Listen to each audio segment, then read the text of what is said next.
Jeremy here, partsbreakers.com, 303-666-9020. It's about 16 degrees now after 12 hours of washing frames and tubs. Started at 22 degrees this morning.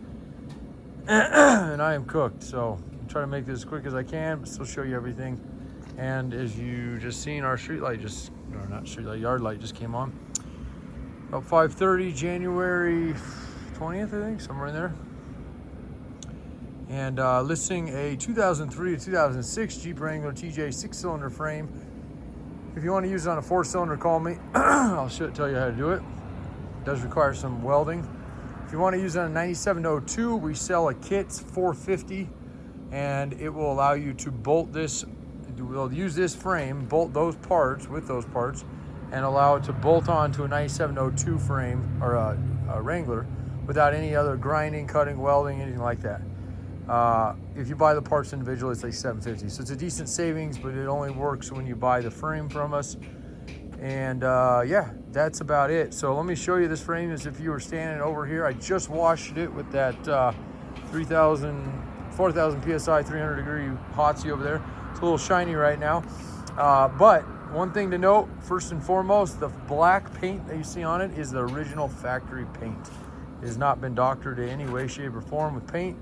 So that's how clean it is. It's shiny right now and it's wet looking, but other than that, look at your rear subframe. This is an absolutely beautiful one. Do note they cut that top. This is a welded nut on here. This is usually, there's a T-bar fix for that. It's kind of a crummy design. It's where the shocks go. I wouldn't go back to that anyway, so don't sweat it, but do know it's there. I like to show these as if you were standing over here. So coil spring buckets, absolutely beautiful. Both sides, they love to trap moisture. Salt, if you're in the Midwest, this is an area that loves to rust out. Same with these frame rails down here. One thing to know, we do with all of our frames, two things that most yours do not.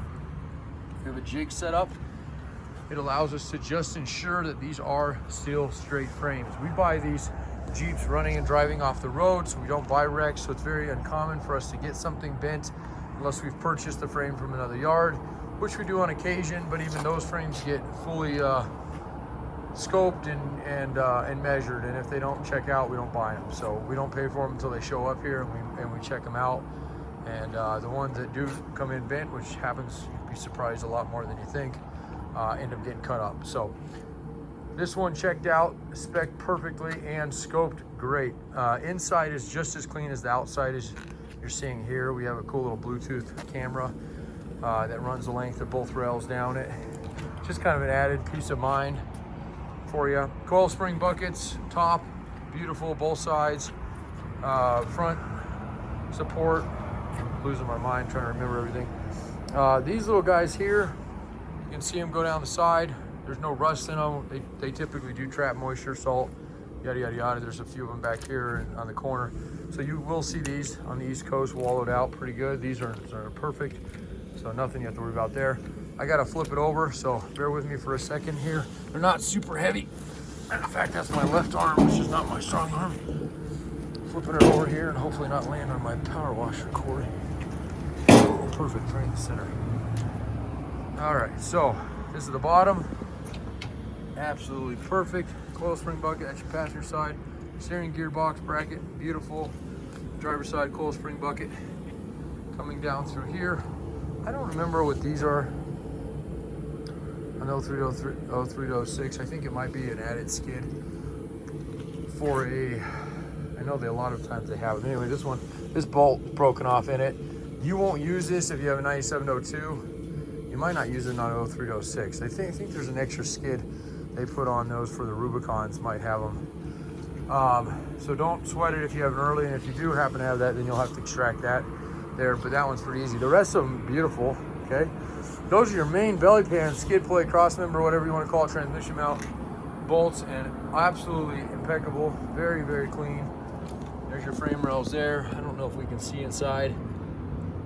Really, no, not too bad, not too good, but nonetheless, I always like to pull these up. I can get my fingernail in there.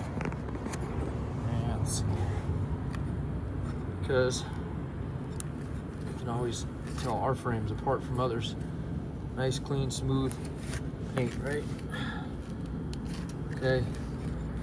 Nothing in there. Those love to rust out. Both sides, okay? There's your gas tank support from the bottom. Absolutely beautiful. I mean, this frame is as clean as it can be.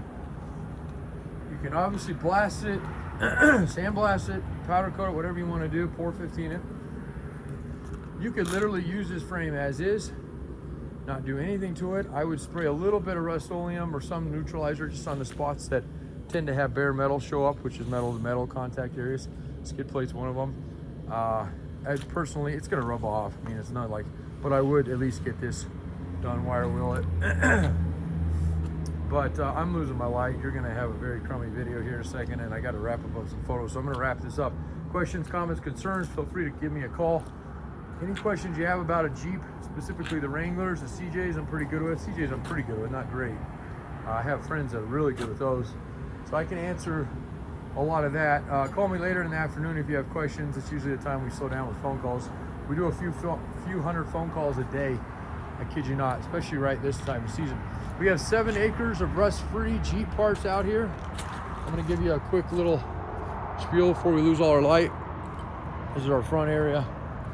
Okay, this is our yard, 7 acres, right?